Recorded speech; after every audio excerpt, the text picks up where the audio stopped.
Hello, I'm Mike Ward, and I'm the Global Head of Thought Leadership at Decision Resources Group, part of Clarivate. Hi, I'm Cedric Francois. I'm the CEO of Apellis Pharmaceuticals, a company in late-stage development in a couple of important indications where we're hoping to make a difference. I'm originally from Belgium. I'm a physician by background, and really happy to be here today with you. Apellis is not the first company that you founded, when you created Apellis, I know that you're born in Belgium. At that time, the European biotech and even the Benelux, biotech was, clearly now sort of, well established. So I'm just wondering, how did you end up deciding that you were going to sort of, create your business in the US rather than, say, back home? Yeah, well, I wish I could tell you it was a planned and scheduled journey, but it wasn't. So I went to medical school in Belgium, and after I graduated, my idea was to go into plastic surgery, but I felt the sense of adventure, I guess, and went to Argentina after graduating. Then started doing my first foray into some very primitive research done by myself and without training in that. And then I heard of a hands transplantation program that was taking place in Louisville, Kentucky. And the transplantation of hands or anything that contains skin had not been done up to that point. And I was fascinated by that, kind of with my plastic surgery background. And asked if I could join that team in Louisville, Kentucky, and ended up doing so. So when I joined the group in Louisville, I did my PhD in combination with my fellowship, and that's when I really fell in love with research. And at the time, my best friend was going to Harvard Business School, and I was kind of fascinated by what was going on there. He ended up winning that business plan competition in 2001. And then I guess I self-imposed myself into his conference calls. and little by little, things kind of came together like that. And in 2003, we founded, our first biotechnology company called Apellis Pharmaceuticals, and learned everything along the way. It was really a kind of a trial and error. It was definitely not pre-baked. Louisville, Kentucky is not at all a biotech hub. I mean, that's putting it mildly, right? So in the beginning, quite frankly, that's a small story that you may appreciate. It's one of my favorites. When we started Potentia, we were 5 people on a conference call until I said at one point, look, this doesn't work. We need to be together, right? And the 2 key scientists who at the time, were at Harvard, decided to come and join me in Louisville, Kentucky, but only if we could raise $300,000. That at the time was the kind of the threshold. And I, not knowing anything, called around and I found a couple of people who had indicated that they were interested in investing, which back then I meant to understand erroneously as, as a signed commitment. I called my friends, said you should come to Louisville. And the 3 of us were then based there, but all of a sudden I realized we didn't have any money. And then I had to go and with a lot of stress, try to pitch and raise money. And in the beginning, I kind of did it in a very scripted way. People had taught me my business friends had taught me how to write a proper presentation, executive summary, how to talk to investors. None of that was working. And kind of the first time, and something that I carry with me all the time, that I understood how that relationship works between investors and entrepreneurs was nothing was working. We were in New York going from office to office. And one time we went into the office at Morgan Stanley, and who was kind enough to see young fools like myself. And I walked into his office and pitched for an hour. And in the end, he said, yeah, no, this is not really for me.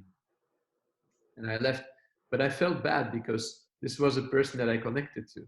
on an emotional basis. And I basically I had kept that barrier up. I slept on it overnight. And in the morning, I told my friends, I said, I want to see him again. And they were like, well, it doesn't work that way. I said, I don't care. I bought a bottle of wine, gave it to the assistant, and waited in the corridor. Then when he walked by, he asked me what's going on. I said, can I have 5 more minutes of your time? And he didn't know what was happening. I sat down with him. And my pitch was pretty much, everything you told me yesterday is true. We don't have anything. But the 2 people I work with are the best people I ever met. And we're going to do all we can to make this happen. And he had an intercom, which still existed back then, right? And he's like, Sheila, write me a check for $100,000, please. And I was like, really? That's how it's done? And then he got the check. He's like, what's your name, young man? So he wrote it to me without knowing me. And I was like, wow, you know, and then he said, the only thing I'm going to ask you is, you will come back here next year. You think you won't, but you will, to ask me for more money. And I will not want to not have seen you anymore. So every month I'd like to have a progress report from you. You know, a printed page, what happened, the key events, what went right, and then what went wrong, your budget variance. I walked out of there, bawled like a baby. And then every month, for as long as we could, until, you know, we became larger and public, etc. Every month our investors would get this 1-pager. And it created a sense of community and ownership among that group of investors that I kind of miss now that we are public. Back then it was like one big family, always locking arms in good, but also in bad times. And that trust and being honest and transparent, I think, is something that is really important throughout every company's journey. But that's my personal viewpoint. That's a great story. So I guess, you know, knowing what you now know, what advice would you have given, like, to the young Cedric when he first thought, yeah, I'm gonna set up a biotech? I think for me, being grateful, never feeling a sense of entitlement, and understanding that other people are giving you the money to live your dreams, I think always needs to be in your core when you engage in these things. Not just because it's the right thing to do, also because I think it is the surest path to success for one personally. You know, because I think you create a relationship you create an environment for yourself in which you never have to be afraid. And it's funny because now that Apellis grows bigger, we have 4 core values. And I'm super proud of those core values, even though we jointly with the group all put them together. I think they truly represent what, through these now 17 years of entrepreneurship, I guess, I've felt matter. The first one is we care. The second one is we are fearless. The third one is we are complement, which is tongue-in-cheek, the science as well as complementary between all paths of life that we come from. And the fourth one is we love what we do. And I think those are kind of the 4 core values that I believe, in my experience, are important in doing what we do. And and it's funny, now that we grow, you know, much larger and have many more employees that join, often from larger companies, the value that I feel is hardest to keep is the fearless one. And to be honest with you, I did maybe not anticipate that. I mean, now it's kind of evident, and I know that we have to work on it. But had you asked me a year ago, you know, what's out of those 4 values, which is the one that is most at risk, I would probably have said we love what we do, not we are fearless. But it's the we are fearless part where, you know, where I think when you're a young entrepreneur, right, you cannot be afraid of failure. I mean, first of all, if you're an entrepreneur, you are conceptualizing the improbable. Because if you're doing something that is evident or self-evident, everybody will be doing it, right? So you're doing something in which you believe, in which most people, unfortunately, will not believe, right? That's the definition of it. And you then have to convince these people to come on board with that. And if you're afraid of failure, that becomes a very tough journey. And when I speak to people in my company now, I always tell them failure does not exist. You know, not meeting objectives, that happens all the time, and that's fine. That's part of what we do. You know, I mean, that actually means that we did it right. If we sometimes we miss objectives, if we always meet our objectives, then we're just not being aggressive enough, right? And so that balance is really important. And I think what I learned through, you know, the couple of companies that I was fortunate to help start is that I think there are kind of three phases in the road of starting a company. The first one is the chaotic phase. You know, this is the very creative phase where you can pivot very easily. You're not spending a lot of money yet. Ideas are bouncing around. It's super unstable, changes overnight, and you need a certain personality to be able to embrace that and handle with that, right? You may think that that's the worst phase, but it's not. The worst phase is arguably the second phase, because in the second phase, in the first phase, it's no, if you lose, you don't lose a lot. The second phase, you believe in something and you now have to convince other people to not just believe you, but put money behind what you believe in. And you cannot afford to do that sequentially. In other words, at some point, and I think every entrepreneur will tell you that they go through this, right? You will start spending an enormous amount of money and effort on something without yet having the full backing for it. And at that point in time, you're going to be running towards a wall through which you may crash, right? And very often, a yard away from that wall, it all comes together miraculously and you get out of it. But it's a very scary phase. You know, it's the one where, but you come out of that phase not being alone anymore if you come out of it. Now you have a syndicate of believers, both on an core employee level, as well as on an investor-based level. And then you truly go into the third phase, which is the execution phase. This is not a phase where you can afford to be as creative and crazy anymore as in the first phase, because, you know, you're spending a lot of money now. You cannot just go on adventures all the time, but you need to find kind of that right balance. And it's in that third phase, quite frankly, that finding a good balance between those four core values is most challenging. And I think, but if you keep that throughout all three, I think you'll do fine. What is the medical or scientific challenge that you think you may have a solution for? So Apellis is a company that is approximately a decade old. And what we decided to do with our team was to go after a notoriously difficult biological target. And that target is called complement factor C3 or complement component C3.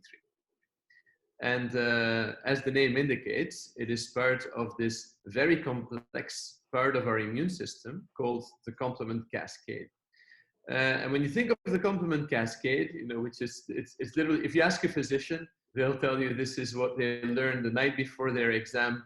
They give the exam and they never want to think about it again because it's complex. And in addition to that, it used to be perceived almost as an appendix, you know, like something that we still have in our immune system, but not really necessary anymore. It's hundreds of millions of years old. We only really developed the complement system as vertebrates. As a matter of fact, you know, in the COVID era, it's interesting to think about viruses. Well, the adaptive immune system that we have with the T and the B cells, we actually acquired and evolved into that by taking viruses that infected us 400 million years ago and turning the copy machines of those viruses to our advantage and give that advantage to T and B cells.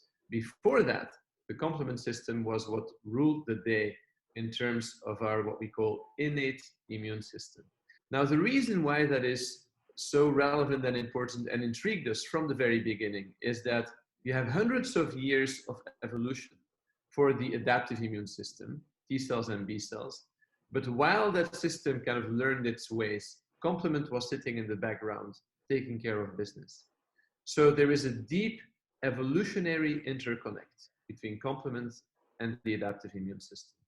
And if you think within complement, this complex cascade, this target C3 stands out like kind of a magical icon in that cascade, because like in an hourglass, it sits at the nexus, meaning that there are many things that can activate complement. It's literally a radar for danger that we have in our body. But all of these things converge on C3, and from C3 lead to all of the activations. So if you can control C3, you can control any inappropriate activation of complement that may take place in the body. And as it turns out, there are many, many conditions, especially related to aging, that are related to a dysregulation of this complement cascade. And so you could say, well, that's fascinating. Why in the world hasn't anybody been working on this for decades? Well, the short answer is people have been working on it for decades. And it turns out that this is a very complex cascade because it's highly reactive, like the clotting cascade. And C3 specifically is an extremely difficult beast to tame. Why is that the case? Because we have so much of it. So in the intravascular compartment in our bloodstream, we have so much C3 in circulation that if you try to use, for example, an antibody to go after it and remove it, you can't. Already in the 1990s, companies tried to do that unsuccessfully. And the flip side to that was that, again, kind of the intuitive association with the abundance of C3 made people believe that if you're going to do something about that protein, terrible things will happen to you. Now, we were fascinated by that at the turn of the decade, around 2010, even before that with another company. But we said, is there a way for us to control this cascade? And we approached it from the viewpoint of, we're not going to try to eliminate or obliterate that target C3. What we are going to try to do is to control the enzymatic reactivity, like this super over hypersensitive finicky complement system, and put it under control so that in disease conditions where dysregulation is the cause, we can bring those diseases under control as well. And as we set out on that journey approximately a decade ago, we said, look, this is a tall order. We may fail. We need to balance the risk with the reward. And the way in which we did that is we said, let's engage on two paths. On one hand, we are going to try to control C3 systemically in the whole body and do it chronically, which is arguably the most difficult thing to do, right? But we will do that in a disease where it's very easy to show that you are successful, that it works, what you're doing. And do it in a disease where there is an established market and an unmet medical need, so that should we be successful, we also have kind of a first hook into revenue for our company. So that was the thinking behind it. And that disease became one called paroxysmal nocturnal hemoglobinuria, or PNH. PNH is a disease that is it's a rare disease of the bone marrow. There's a drug on the market called Soliris, very expensive product that can control that disease, but not well enough. And that is where we ventured into. To balance kind of that profile, high risk from an efficacy and safety perspective, but easy proof of concept and unmet medical need, we said, let's balance that out with another program where we control C3 locally in the eye, not in the whole body, and where the challenge of controlling C3 would be much easier. But on the other hand, the disease we would go after is one that many people call the Alzheimer's of the eye. Very, very tough. Everything has failed, but a dramatic disease that leads to blindness. It's one of the leading causes of blindness. And we said, you know what, we're going to go for the holy grail there. Try to be the first product to control that, knowing that on the safety side, we have much, much less to be concerned or worried about than we do on that systemic program. And we got very fortunate because through the past decade, kind of culminating into 2017, we were successful on both of these programs. And so in November of 2017, Apellis went public and went into phase 3 clinical testing, both for our ophthalmological program as well as for our systemic program. So that is a long answer to your question, but that's what so the way that you neutralize the C3, it's a molecule. Could you describe what that molecule looks like and what is that exactly doing? How does it neutralize C3? So our molecule is a bit of a complex molecule that doesn't really fit the bill of the classical ones that we are used to, right? So most people are familiar with the Tylenols of this world, which are what we call small molecules, chemical entities, or antibodies, right? Which are classes of molecules. Ours is a combination between what we call cyclic peptides, small polypeptides linked together by a polyethylene glycol. So it's a complex construct. It binds to C3 and it stabilizes C3 in the context of what we discussed earlier. Right, right. And so you've got it in phase 3. So the earlier trials, the sort of the endpoints at that point, I mean, apart from obviously the sort of the safety, what were you actually looking to do? Were you looking sort of, was there a measure of the dampening of C3? Yeah. So in one little word about how C3 floats around in the body and is important pretty much in all the diseases where we are active. And then a little word about what we did in PNH that led to its great efficacy. So first of all, C3 you should think of as a 187 kilodalton, a very large protein circulating, as I mentioned, in high concentrations. And what it does is it binds randomly and non-discriminately with all the cell surfaces in your body. So we compare this to a paint job. C3 goes around and paints everything in red. And then what a cell does is a cell that gets C3 binding to its surface inactivates that protein immediately, because otherwise that enzymatic activity we were talking about would happen on the cell surface and could destroy the cell. And then the scar, which is still irreversibly bound to the cell surface, the remnant needs to get internalized into the cell. So think about all the cells getting painted and cleaning up the paint. So you could say, why do we do that? That's an enormous amount of protein that we waste every day. Well, now we go back to 400 million years ago. When we didn't have T and B cells, monocytic cells like macrophages would go around and feel out the whole body. And if they found cells that were not cleaning up their paint properly, either because there was too much paint being deposited by bacteria or whatever it was, or the cells were sick and couldn't clean up, then the macrophages would eat these cells. That ancient mechanism is the one that is dysregulated in many of the diseases that we target. So if we take that now to paroxysmal nocturnal hemoglobinuria, PNH, here you have a disease of the bone marrow where there's a mutation in the bone marrow that prevents cells from protecting the enzymatic activity on the cell surface. And when those bone marrow clones now give rise to red blood cells, and these red blood cells go into circulation, well, complement deposits, as it does, but now the enzymatic activity is out of control. And as a consequence, these red blood cells explode in the vasculature. Now, more than a decade ago, Alexion came around with a drug called Soliris, and this was a life-saving drug for this condition. Because if you have PNH and you are not on treatment with anything, 30% of patients will pass away every 5 years. So it's a dramatic disease which affects young people. I mean, it's not, you know, it's a terrible condition.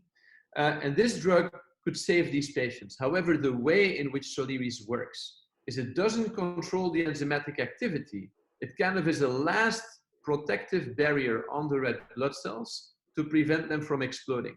So yes, the cells don't explode, but at the same time, they accumulate all of that product on their cell surface, and these red blood cells don't live very long.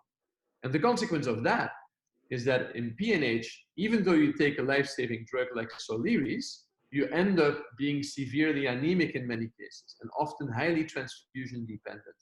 So because we control the enzymatic activity, kind of in a much more foundational or fundamental way, we said we can make the lives of these patients much better by, you know, bringing their hemoglobin levels back up to normal, stabilizing their anemia, and all of these things.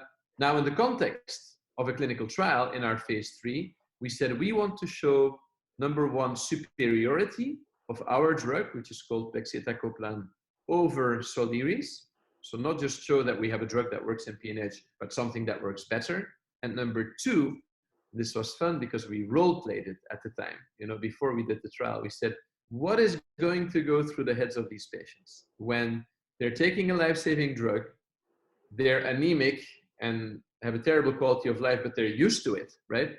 And you ask them, hey, why don't you try something else? That's a tough proposition. So we said, what these patients are going to want more than anything is to be able to try that new drug, but know that if it doesn't make them better, that they can at least go back to where they were before. It's human nature, right? So what we did in our phase 3 trial, which was unique, and a bit of a gamble, but one that worked very well for us, is we said, we're going to give these patients our drug on top of their Soliris. They don't have to stop anything. And we give it for 1 month, and we believe, we calculated, and it turned out to be that way, that within 1 month, they will experience the full benefit that they will get from our drug. And if they like it, then they can stop taking Soliris, knowing that they will keep having the benefit that they felt during that 1 month. Now, conversely, if they don't like it, they stop taking our drug, and within 1 to 2 months, they're back to where they were before. It is important for these patients to feel that they can do this safely, right? And feel that they are protected and taken care of, in a safe and respectful manner. So that's what that was about. So we're talking at a time when the world is gripped by the worst pandemic in generations. So I was just wondering, so what particular challenges has COVID-19 imposed on Apellis? Whether it's running your clinical trials, just doing the research in the lab. So I just wondered what those challenges have been, and what have you done to sort of minimize the disruption to your business activity? Yeah. So within a terrible circumstance for the world, quite frankly, for our industry as well, and just the beginning, right? Unfortunately, we did end up in a really good position with Apellis. So our first phase 3 clinical trial, the one in PNH that we just spoke about, read out early January. So we got our top line data, which is what we need to get approval. And the rest of the work is documentation, right? It's work that can primarily be done from home, which is what we do.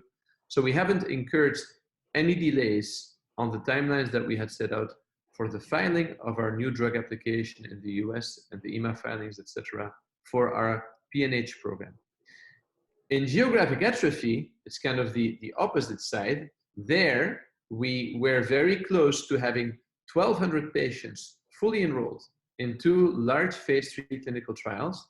And for those familiar with clinical trials, 1,200 patients is a gargantuan operation, right? But we were not in the middle. We were literally close to the finish line. We had guided to the street publicly that we would be fully enrolled by the end of June. And because we were ahead of the curve, we felt, and we continue to believe, that we will be fully enrolled in these trials before the end of next month. So, in terms of impact, did we have a slowdown on enrollment in that study? Of course we did. But in spite of that slowdown, we still believe that we will be able to meet the expectation that we created for those programs before COVID hit us. So that is as far as it relates to the enrollment in that trial. Now, the flip side to that, obviously, then comes down to, okay, you have those trials, how do these patients end up getting their treatment, right? Yeah. Now in PNH, these patients are receiving a life-saving therapy, as I alluded to earlier. So it was really imperative to us to get our drug in the hands of these patients globally in all these countries with all the travel restrictions. It was an unbelievable effort within our company to get that done. And I'm so proud to say that today, not a single patient with PNH has missed a dose because of the COVID situation anywhere on the planet. So that was really important to us. In the clinical trial then, the geographic atrophy trial, there missing an injection is not a life or death situation. These are also older people who have to go to a clinic to get injected in the eye. And in March, quite frankly, there were two things keeping me up at night. The first one was I got COVID and it was a bit painful and it kept me up at night. The second was I said, what is going to happen if many patients in our trial are not going to get their injections? I mean, that could destroy, that enormously expensive and complicated effort. Well, it turned out that we were fortunate there as well. We knew from our large phase 2 clinical trial that we had run in geographic atrophy, the eye disease, that we can actually afford to have quite a few of missing injections without missing the efficacy readouts. So that was a very, very important point for us that turned out good. The second piece is that this is not a hospital trial. This is a trial that for private sites, retinal doctors, typically happens in private practices that can be on a street somewhere, right? They're not in hospitals. If you make sure that there is safe transportation, etc., then those things can be met quite efficiently. And is there anything, from the sort of that process that you're going to sort of feed in to your sort of future sort of business continuity, planning? So I'm not sure if you mean in regards to the trials or in regards to the company itself. In regards to the company. The internal communications were handled exquisitely well. So, from the early phases of the disease, we took proactive action to make sure that, of course, we made sure that the business did what it had to do, but also we tried to be cognizant of the needs and kind of the emotional journey that our employees had to go through. So that means that we were, I think, one of the very first companies to say, first, don't come to the office unless you have to or want to, then to close down the office completely to make sure that there were no exposures. We ran that's my scientific brain popping out there, but we ran surveys, that's it, inside the company to kind of get a sense of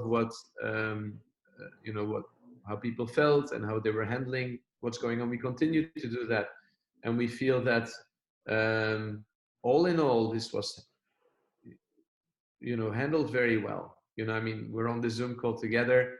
We have all these interactions now happening via video conferences.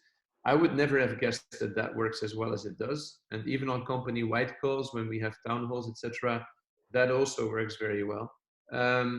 So as it now comes down to going back to business as usual, I don't think business will ever be as usual again, maybe not in our lifetimes. We've kind of, if there was kind of a hesitation to kind of fully embrace the potential of IT as it relates to social interactions, especially in business, well, guess what, right? We took a leap into that, and it's not perfect, but it's probably much better than many people think. So as we now think about, as we now think about going back to the office, we're going to do that in a very careful way, sensitive to, kind of the comfort levels of our employees, and knowing that it's not as necessary as we always thought it would be. So we'll probably end up with a hybrid between, continuing to do this, a lot of work from home via video conferences, less travel, less things like that, and at the same time making it a safe environment for people to go back to the office. When people talk about Apellis, what are we going to be hearing about? So we have a lot of things happening. So first of all, we have a couple of regulatory things that we're going through that we feel very good and confident about. We have a presentation at the European Hematology Association next month, where we will present a complete data set on our phase 3. Very exciting moment as well. We will then have, the completion of the enrollment in those 2 phase 3 studies. I think it will be one of the first large phase 3 programs that completes enrollment in the COVID era. So, that's something that I'm really looking forward to. Then also, we just announced, we haven't given a lot of detail on it yet, but we have a drug called APL9, which controls C3 in the context of an infection with SARS-CoV-2, so the pathogen that causes COVID-19. So, hopefully we can contribute to, reducing the mortality and improving the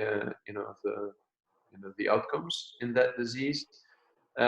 In the second half of this year, we will talk more about, genetic therapies, where, again, by controlling C3, we think we can improve how well these genetic therapies work and reduce the side effects that currently plague these conditions. We'll also talk about kind of the new technologies that we have developed that are still preclinical, that we haven't spoken about yet. And then next year we all call it the year of GA, right? It's the year after 2020. This is ironic, but if the GA trial were to work out, then we have kind of a unique opportunity to provide the first solution to avoid blindness potentially in millions of people, which is a kind of an extraordinary thing to look forward to. Yeah. So, well, Cedric, I look forward to sort of hearing that news, and good luck with all those efforts. And thanks very much for talking to us today. So much, I really appreciate it. Thank you.